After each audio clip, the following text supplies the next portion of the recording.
everybody, welcome to episode 183 of Red Wings Rant, where tirades and impassioned pleas for your Detroit Red Wings finally have a home. Tonight we're going to be having a little bit of celebratory conversation here. We probably would have been more fun last night. Well, we were all flying high, but we probably need a minute to settle down and then kind of reassess the situations. But the situation is this, Mike. We're on a 3-game winning streak. We're feeling good. The Red Wings have made us feel bad for so long, and I think we're just ready to enjoy it. Performance art here. Brennis, woo! Good to know you, man. On Twitter, we're fine. We're chit-chatting. We're DMing on Twitter. That was fun last night. So I'm yeah. You guys got to introduce yourselves on Twitter so we can get those more heartfelt conversations. I feel. Mike, let's talk narrative here. How are you feeling with the Wingdings? You look ready to chat. I'm feeling like that's one. Matt, we're 2 more from my prediction, and we could start talking playoffs next week.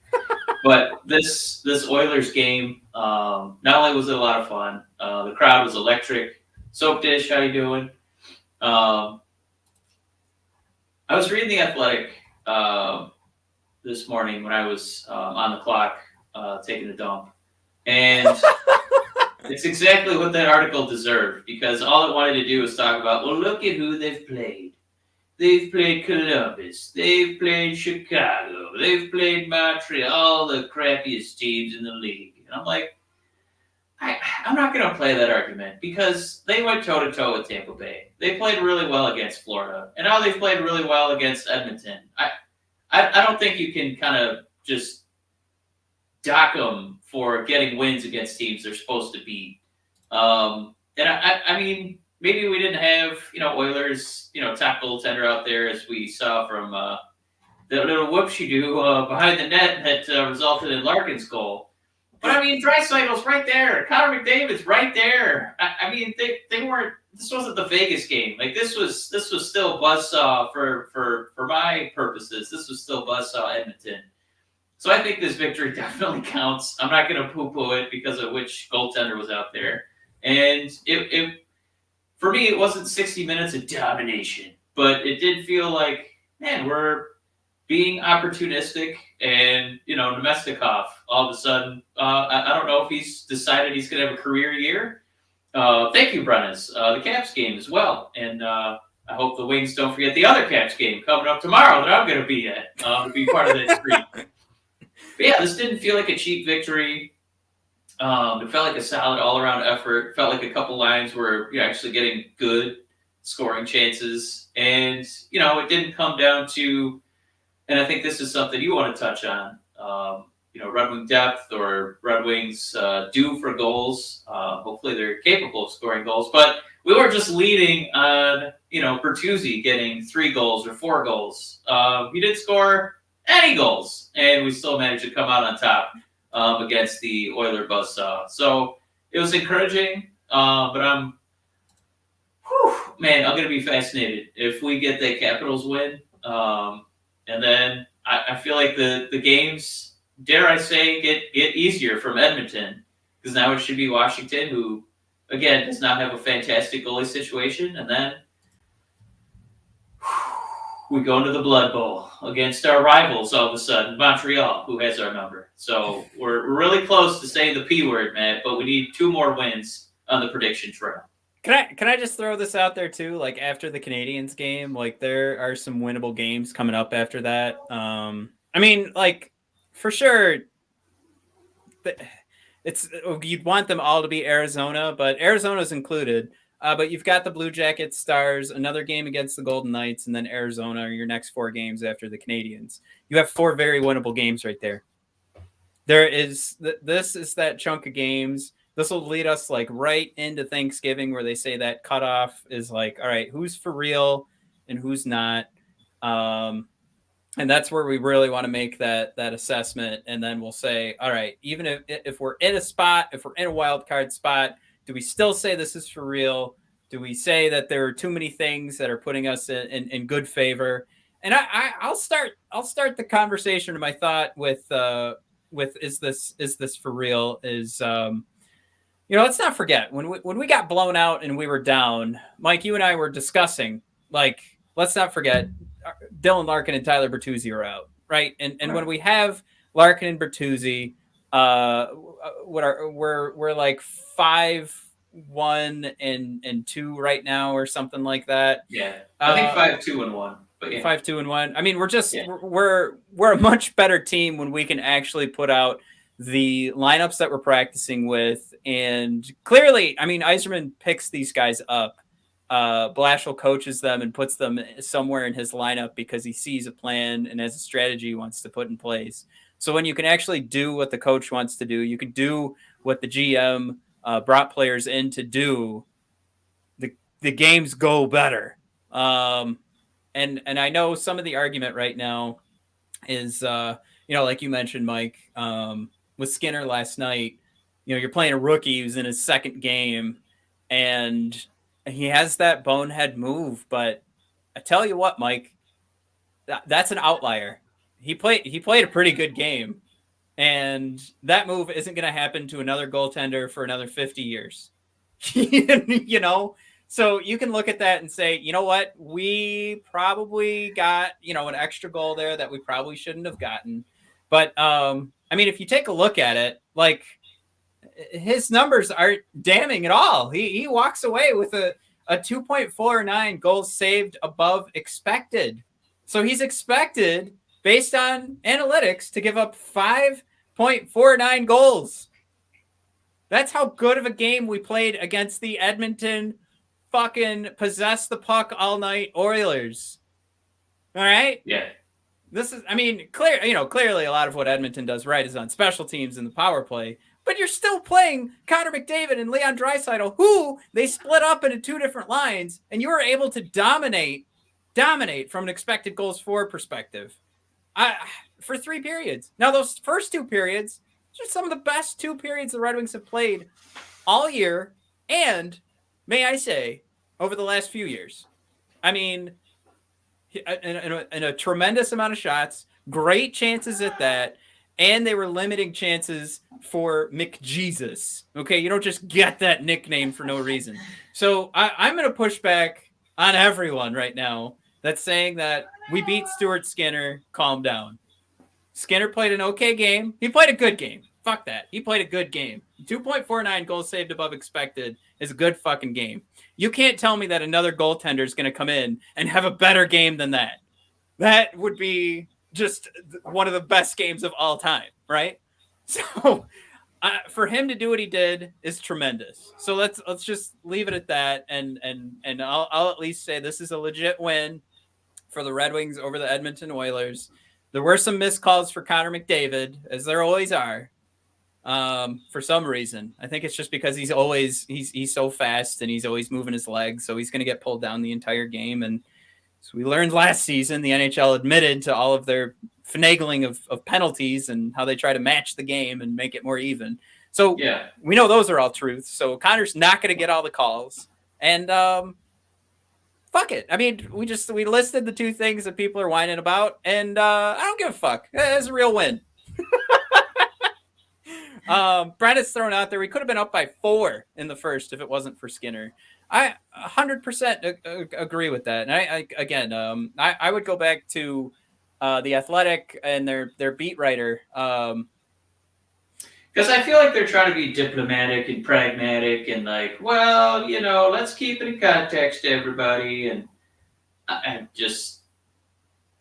We've had such a hard time just watching enjoyable Red Wing hockey that this season is almost every game has been must-watch TV because of how well they're playing, how much fun they're to watch on the offensive end, watching Seider on the defensive end, watching Nedeljkovic making sprawling on his back poke check saves that I don't think you could even do in a video game. That was a pretty amazing move that he made yesterday.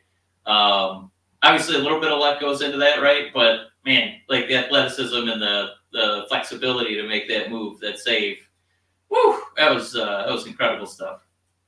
Yeah, and that goes along with this team played a game too against Edmonton where we could talk about the analytics, but I think the narrative behind it was that these guys really got up to want to beat Connor McDavid and the Edmonton Oilers. Like this was something where I think all season so far we've seen a team that comes in with a lot of tenacity.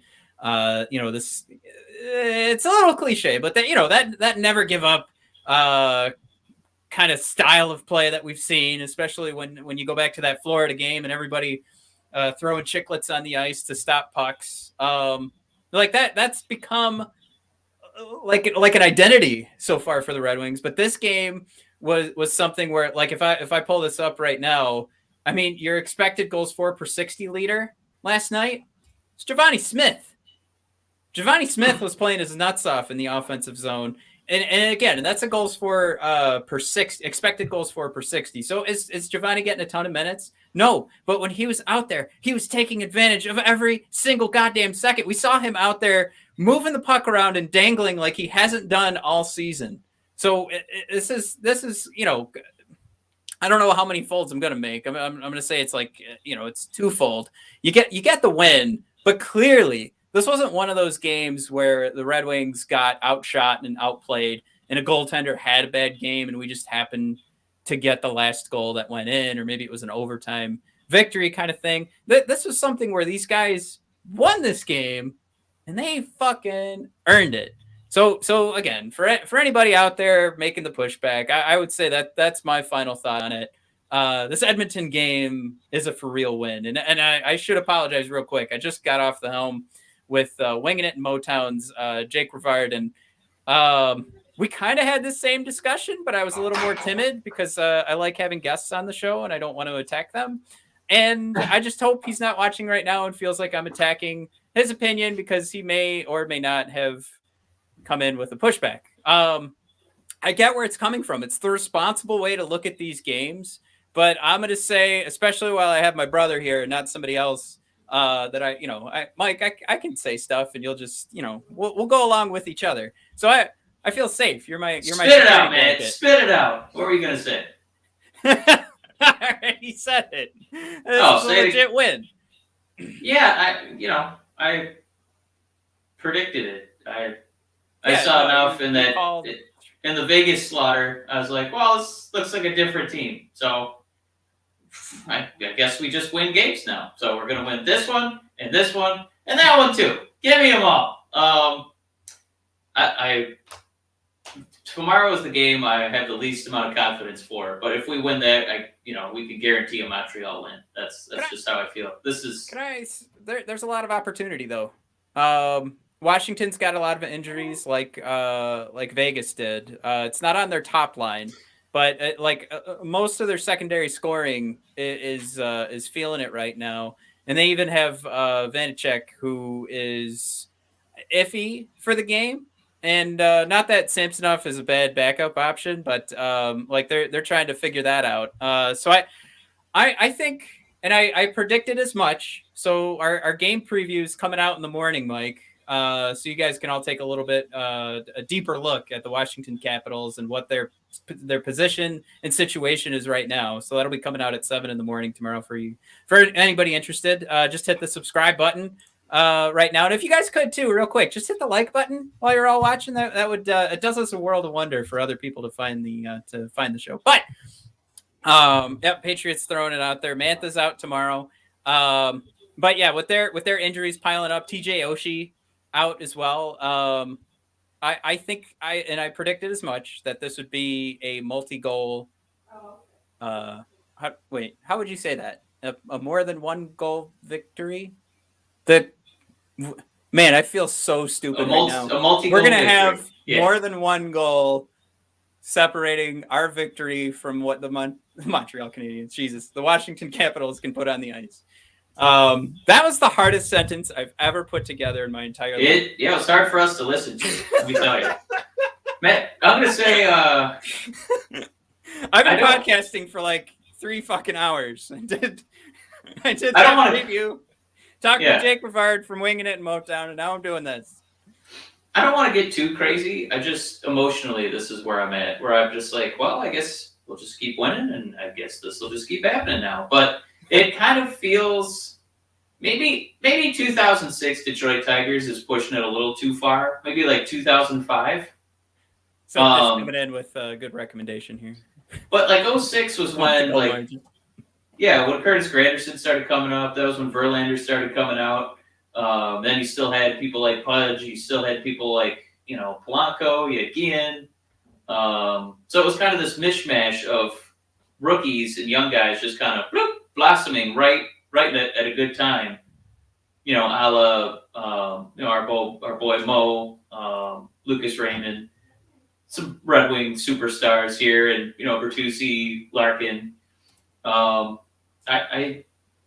This could be a playoff team, Matt. They're definitely not the most talented team in the National Hockey League. We've seen them get crushed by Boston, deservedly so, because of how much better they are than us. That's okay, but I'm just saying that this is weird waters for us, where it's kind of like you're optimistic, but you're still trying to be like we'll call it the athletic pragmatic. But I mean, how many more of these exciting victories where we're punching above our weight class and coming out on top will it take? Well, let me throw this out there because we have the question in the chat from Brad.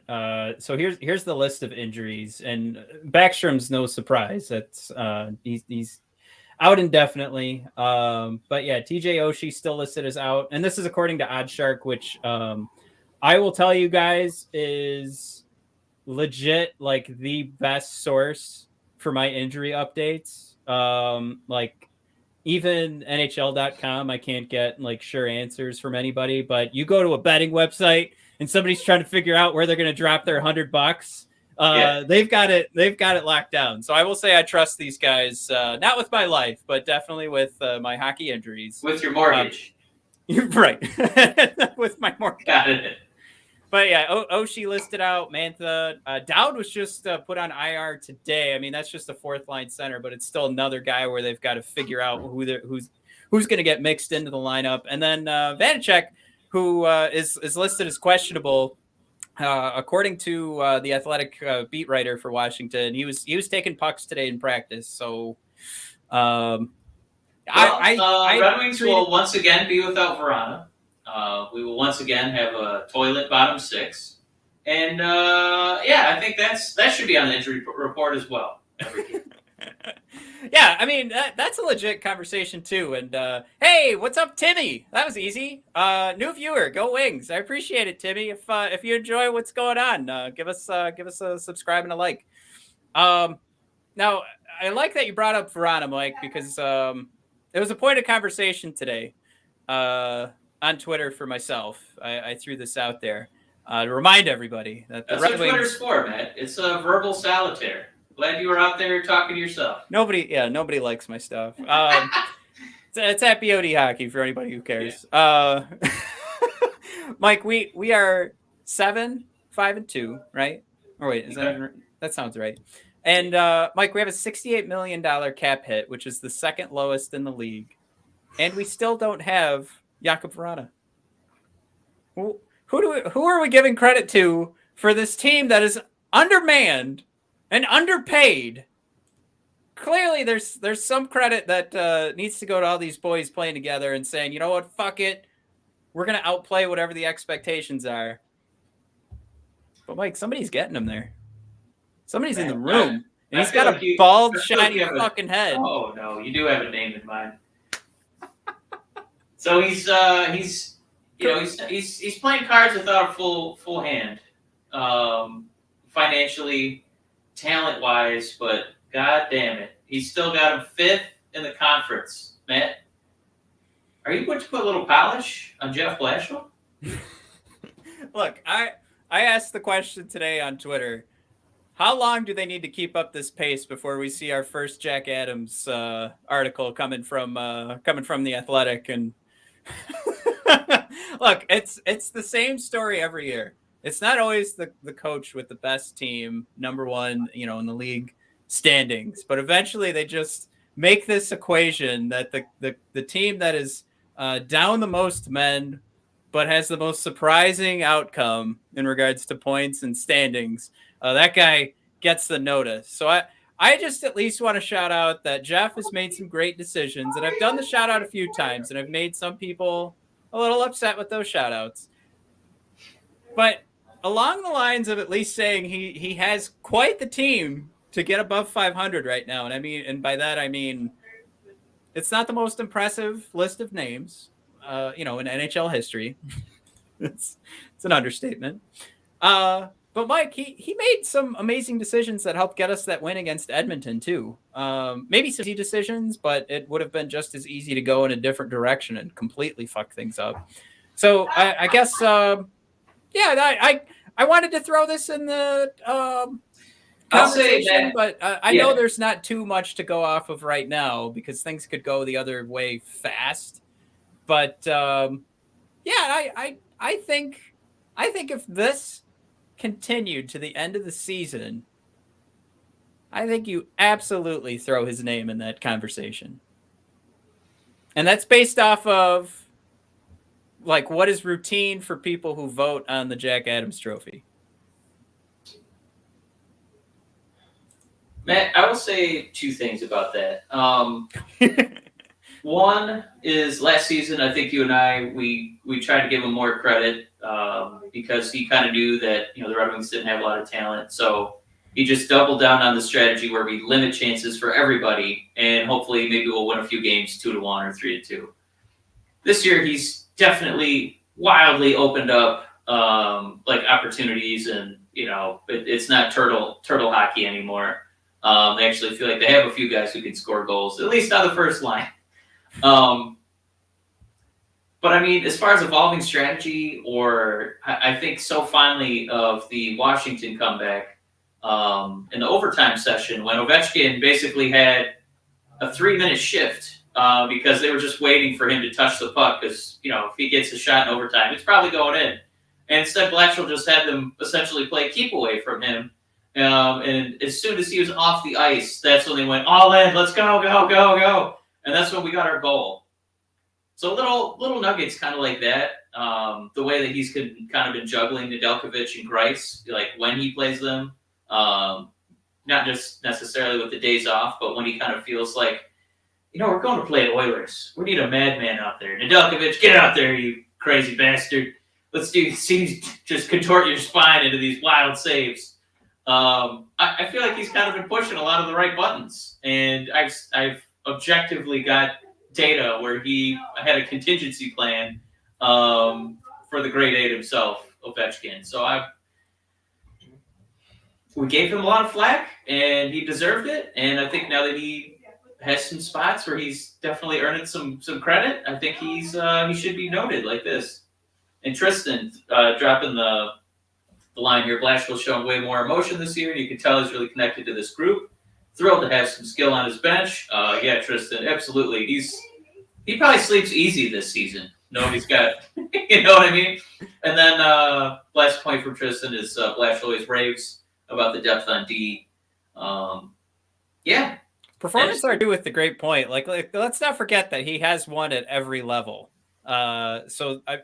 It's one of those things I always came back to where he was labeled as a moron while this team had zero talent. Just, you give a coach some players, and especially a player's coach like Jeff is known to be, and you get this group of ragtag youngsters, it just looks like it. That is definitely a piece of why this is all coming together.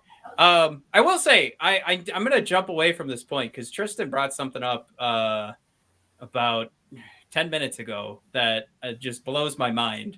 And I'm going to pull it up here. Tristan says, we had mentioned left-handed defensive targets. Tristan, are you saying Sam Girard from the Colorado Avalanche is on the trade block? Because I'm all about that conversation 1,000%. That is, if I'm missing somebody else, you're talking about your left side defenseman. This guy was in.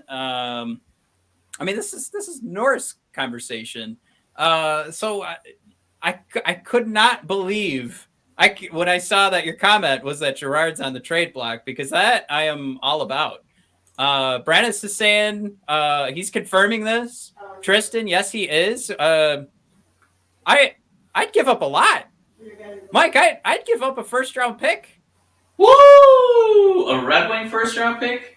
Yes.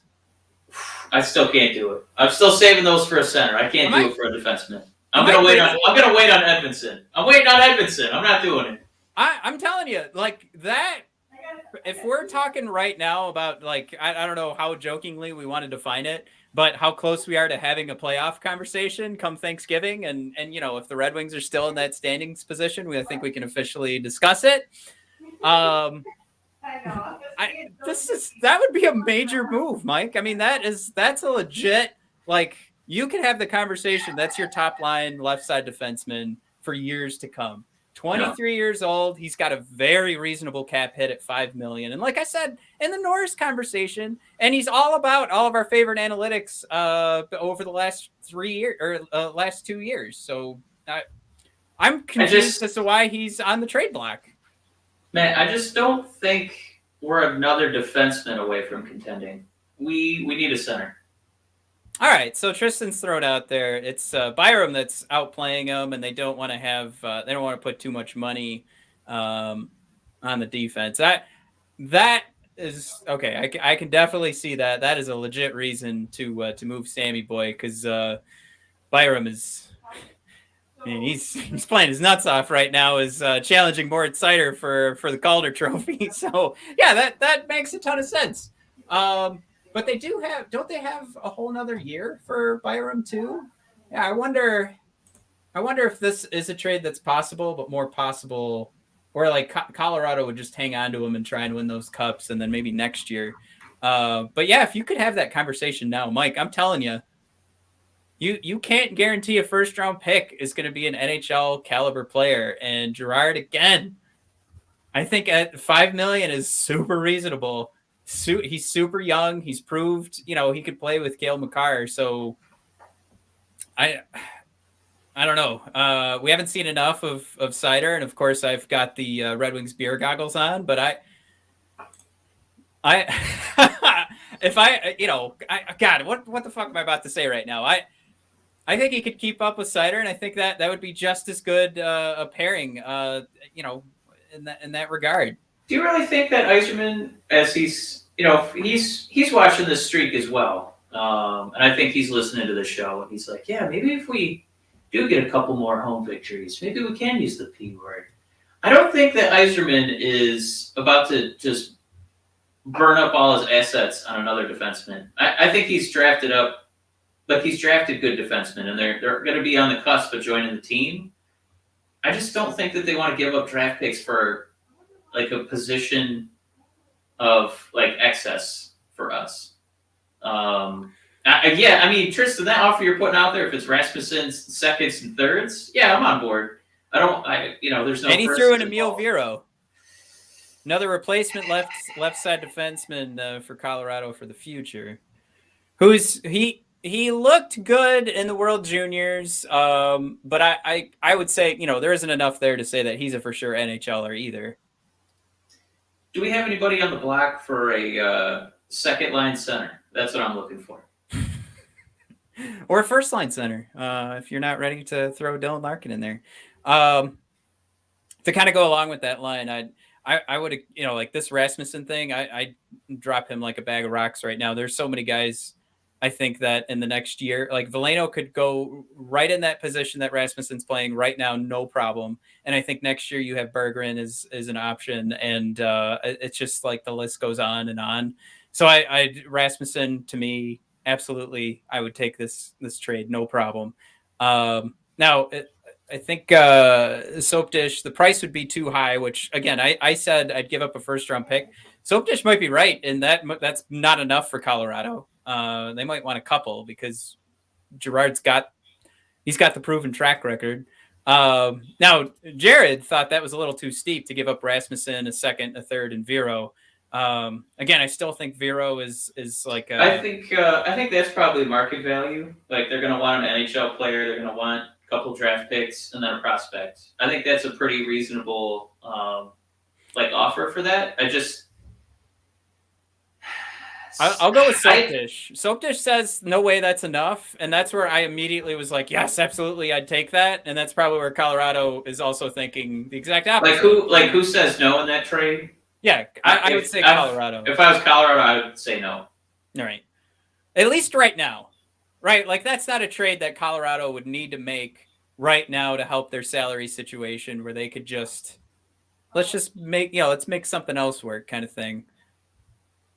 Yeah, I don't know if they. I mean, we're calling him an NHLer, but I mean, Rasmussen hasn't really produced anything at the NHL level, so he's got the job title, but it's not like they're gonna.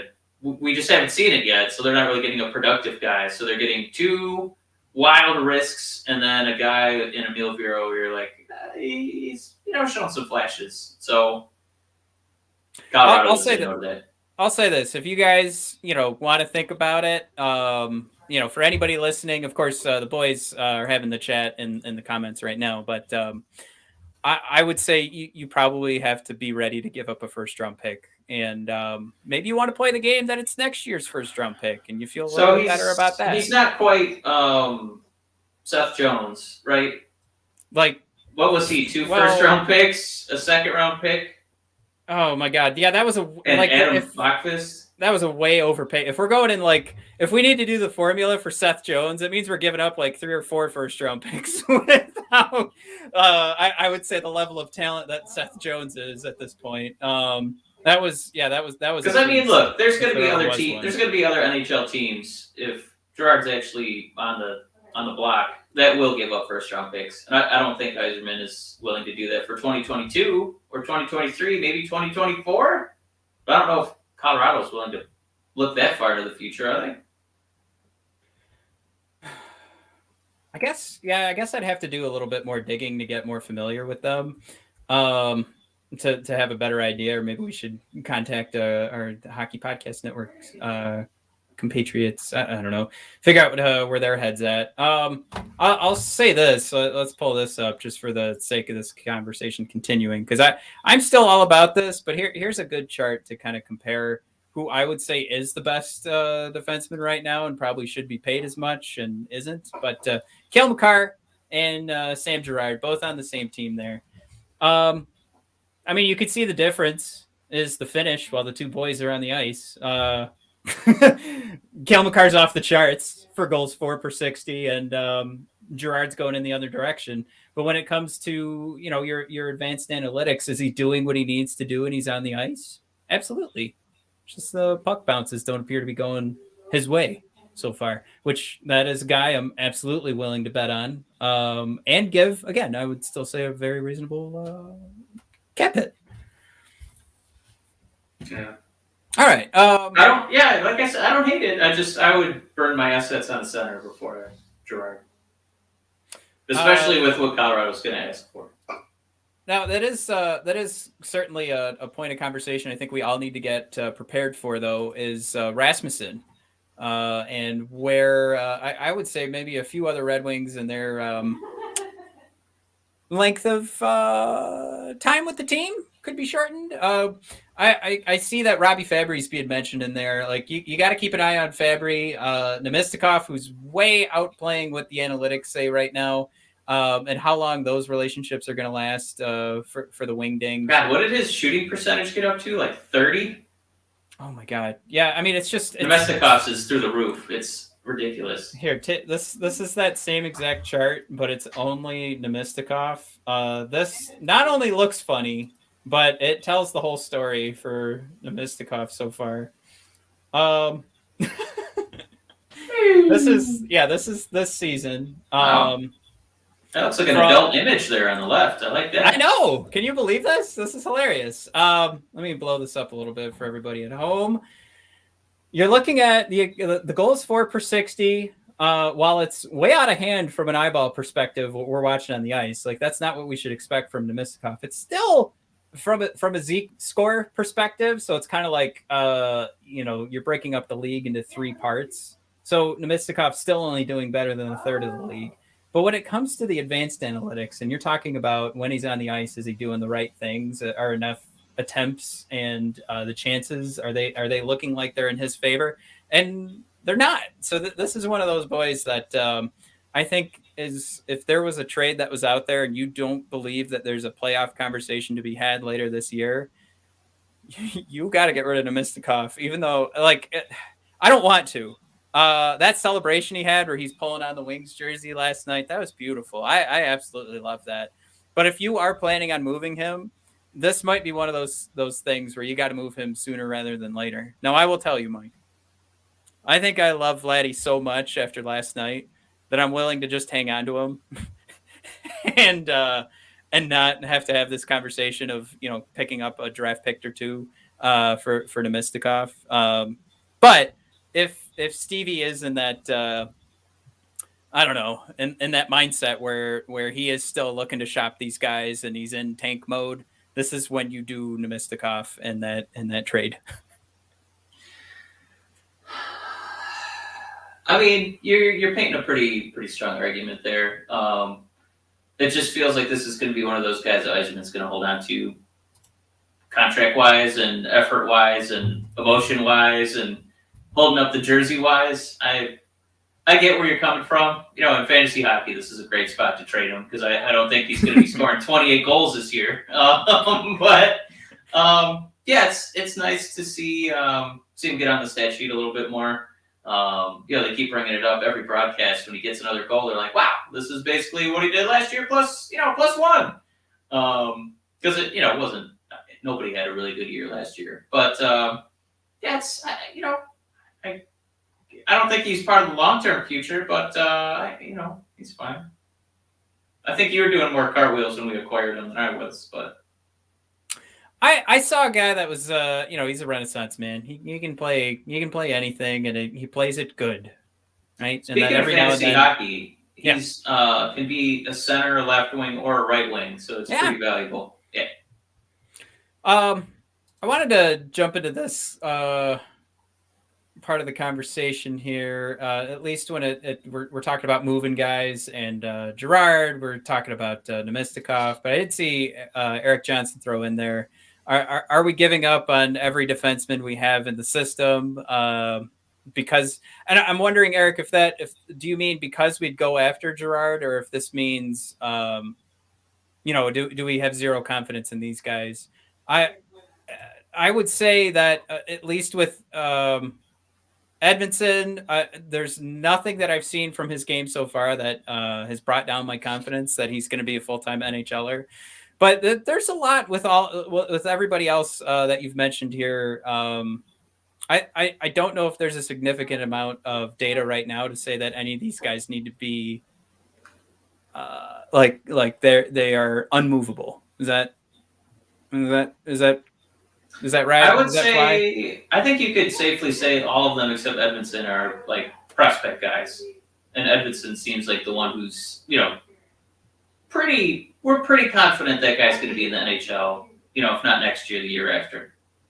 So I don't think we're giving up on those guys. But I mean, if it's Girard and Colorado just wants one or two of those non-Edmondsons and a non-first, oh my God, in a heartbeat. But I'm still clinging to the firsts. I'm still clinging to guys like Edmondson, and I'm only moving them for first or second line center.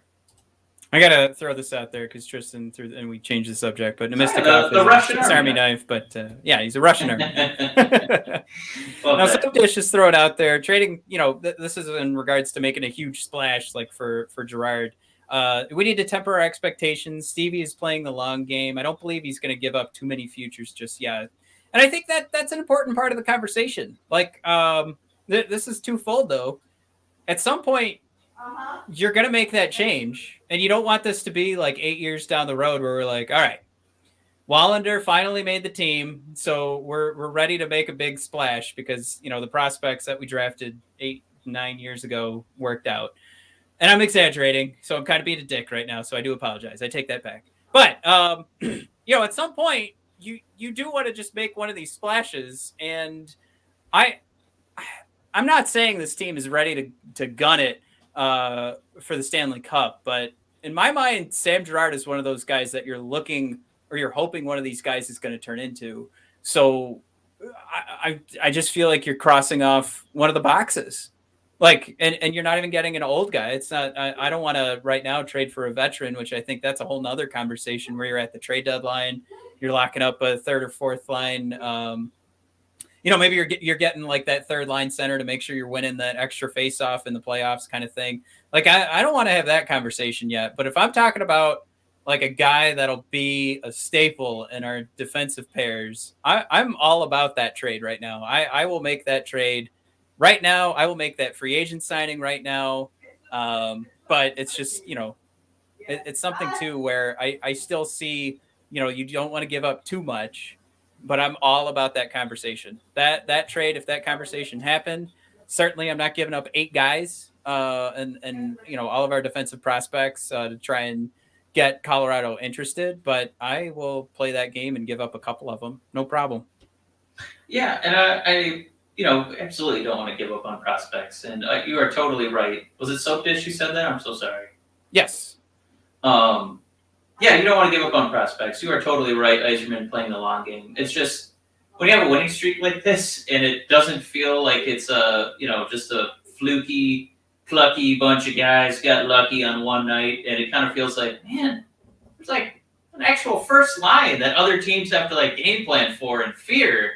And it feels like they're productive every single game. Like this, This is like watching, like a Boston top line. This is like the Oilers top line. This is what he's not got injuries again, and I'm bringing him up because he's killing my fantasy team. Is Pittsburgh? Damn it!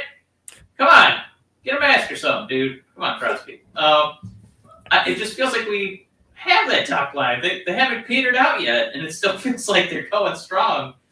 You can start to think about, man, maybe we can make some win now moves. Maybe when there's those guys on the block, like Tristan was bringing up, maybe we can actually, get our foot in the door and start, seeing what it would cost, because, I think we know which prospects have a, higher chance of, popping. So you got those extra ones, you got all those extra picks that Steve's been, acquiring here the last couple of years. So, this might be a time that this winning streak keeps going. There's no reason to not get more win now players. I do have to bring up too, Jared's bringing up a fantastic point for who we're going to be trading for at the trade deadline when we need some more center help. But, Luke Glendening will certainly be available. Get out of here, Jared. Damn it, Jared, you're blocked from the show. Get out of here and take Glendening time. God damn it. I was his big advocate last season. He led in face-offs, and he's last in everything else. But, man, those face-off numbers, let me tell you.